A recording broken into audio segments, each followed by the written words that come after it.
Halo sahabat, jumpa lagi dengan Kang Pesa. Nah, kali ini Kang Pesa akan berbagi informasi mengenai persyaratan apa saja yang harus dipersiapkan saat kita akan melakukan pembelian kendaraan baru. Dalam hal ini mobil ya, mobil baru. Ada dua cara untuk melakukan pembelian mobil. Yang pertama adalah secara tunai atau cash, dan yang kedua adalah pembelian secara kredit melalui lembaga pembiayaan seperti bank atau leasing.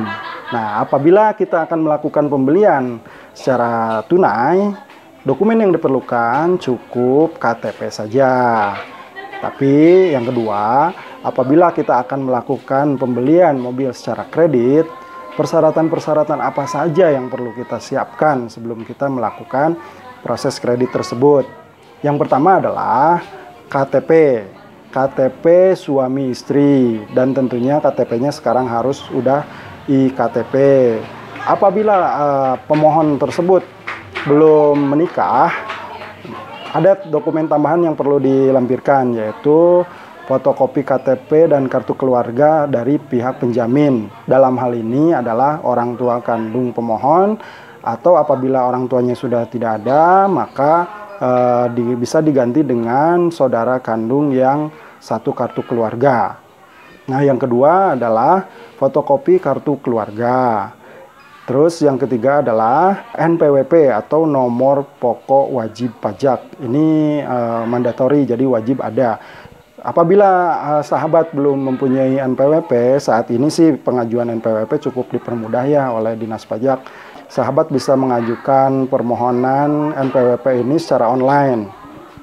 Yang keempat adalah fotokopi bukti kepemilikan rumah. Ini bisa berupa PBB rumah, rekening listrik, akta jual beli, atau fotokopi sertifikat. Ini bisa salah satunya saja. Apabila rumah sahabat masih KPR, dalam hal ini masih atas nama developer, bisa dilampirkan juga fotokopi SP3K dari bank. Ini sebagai pengganti PBB. Syarat yang kelima adalah slip gaji, tentunya untuk karyawan. Slip gaji 3 bulan terakhir. Nah, apabila customer atau sahabat bukan karyawan, dalam hari ini wira swasta, maka yang perlu dilampirkan adalah bukti-bukti keterangan usaha sahabat. Yang pertama adalah surat keterangan usaha minimal dari kelurahan atau desa. Yang kedua adalah bon-bon usaha, dan yang ketiga adalah pembukuan usaha tersebut. Ini sebagai pengganti slip gaji. Yang ketujuh adalah rekening koran atau rekening tabungan sahabat, jadi rekening bank dalam hal ini ya.